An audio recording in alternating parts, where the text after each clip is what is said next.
é a estruturação de um veículo mediúnico. O corpo humano é um veículo mediúnico. O que quer dizer isso? Olha, na aulinha passada nós comentamos que a nossa evolução é uma eterna trajetória de retorno. Nós estamos voltando à morada do Pai. Nós fomos expulsos do paraíso, entre aspas, para que pudéssemos andar com as nossas próprias pernas. Mas nós estamos evoluindo para retornarmos à morada do Pai. A mediunidade é esse fio que nos liga à trajetória de retorno. E o nosso corpo, ele serve como instrumento de retorno à morada do Pai.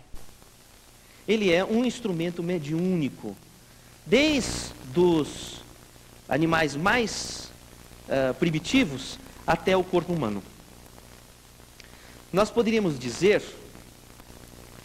inclusive, que o corpo humano é como um menhir. Sabe aquele menhir do Obelix? Lembra? Aquele menhir do Obelix? Quem não leu o Obelix, não dá para fazer o curso. Precisa ter lido o Obelix. Asterix e Obelix. Asterix e Obelix. Então, o Obelix, ele tem um menhir que ele carrega nas costas, não é? Que tem um formato, ele tem um formato semelhante ao formato de um corpo humano. Esse menhir, ele era usado pelos gregos antigos como uma bola de cristal. Então, o médium, ele usava aquele menhir, sendo que a extremidade cefálica, a extremidade voltada para cima, tinha o poder de captar as energias que vinham do cosmos, as energias cósmicas, vamos dizer assim.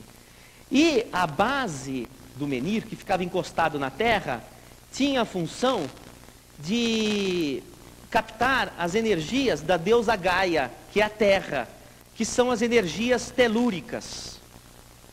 Então o corpo humano, ele é isto. Os nossos pés fincados na terra são a base do menhir, que captam as energias primárias, as energias telúricas, representando um fenômeno mediúnico de captação de energias primitivas que sustentam a vida. É o que Freud chamou de libido, é a mediunidade de efeito físico. É essa energia primária que vai possibilitar a materialização do espírito no útero, quando a mulher engravida. A parte cefálica é responsável pelas energias, captação das energias cósmicas, energias de transcendência. Então, nós vamos ter dois polos mediúnicos, um polo telúrico, um polo básico de energias básicas e um polo de energias cósmicas, prânicas, vamos dizer assim.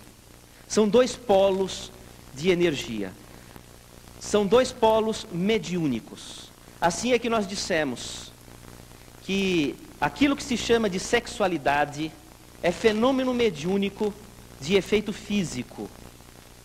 Assim é que os estudos de poltergeist, demonstrados sobejamente pela literatura científica na parapsicologia, demonstram que o epicentro, a figura epicentro do fenômeno de poltergeist é um adolescente na emergência da sexualidade e hipersexualizado.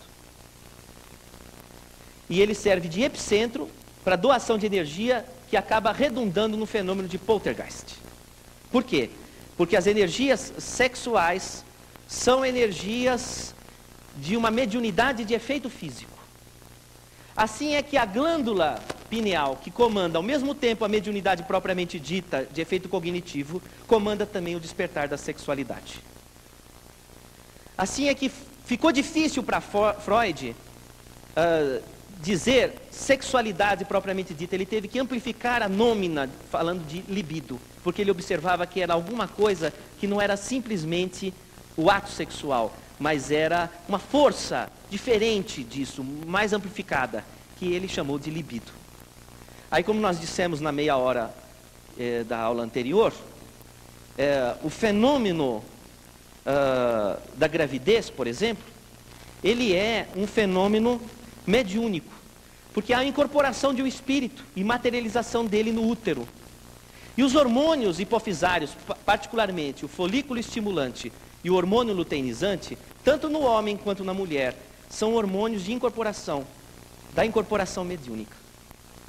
E quando esses hormônios comandam a profusão de estrógeno e progesterona, o estrógeno e progesterona, particularmente o estrógeno, é um hormônio indutor da produção ectoplásmica. Tanto assim que o estrógeno é um hormônio vasogênico.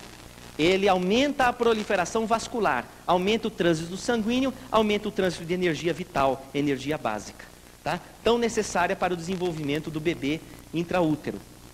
Então, o que acontece? O fenômeno, como nós já dissemos, o fenômeno sexual, quando redunda na gravidez, é uma seção de incorporação e materialização. E o útero tem que ser tão escuro quanto a sala de materialização, para que não se queime o ectoplasma ali gerado.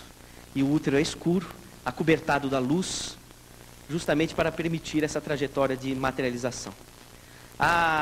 O fenômeno de materialização dentro dos experimentos de ectoplasmia exige a presença de um médium doador de ectoplasma, é a mãe, e exige a presença de moléculas e átomos do ambiente que são utilizados para sedimentar o processo de materialização. São as proteínas e os fluidos a partir da trompa uterina até o período de nidação dentro do útero. Então, é um fenômeno de materialização, incorporação e materialização.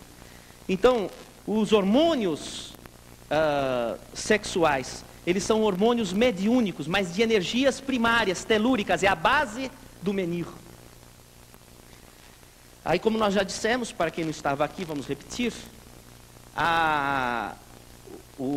nós já até brincamos, falamos que não é transa, é transe. E porque se eles se encontram, se houver a fecundação, ocorre a gravidez, a materialização do espírito ali. Se não houver, se for só um momento de deleite, temos duas possibilidades. Ou as almas têm uma sintonia, são almas que se encontram, corpos que se atropelam, como nós dissemos, né? Ou não há sintonia do casal, nem luta para melhorar a sintonia. Ocorre o relacionamento de corpos, mas não de almas. Os corpos ficam abertos a influências exteriores que podem redundar em grandes dificuldades conjugais. Então, assim também uma pessoa, quando está utilizando as funções mediúnicas cognitivas, ela pode ter pulsões sexuais. Porque mexe com toda a polaridade da mediunidade, seja telúrica, seja cognitiva. Tá? Muito bem, este menir é que representa a construção do nosso corpo. O nosso corpo é um órgão mediúnico na sua totalidade, para a captação desses dois padrões específicos, seja o padrão cósmico ou o padrão telúrico. No caso dos animais, a captação é preponderantemente telúrica.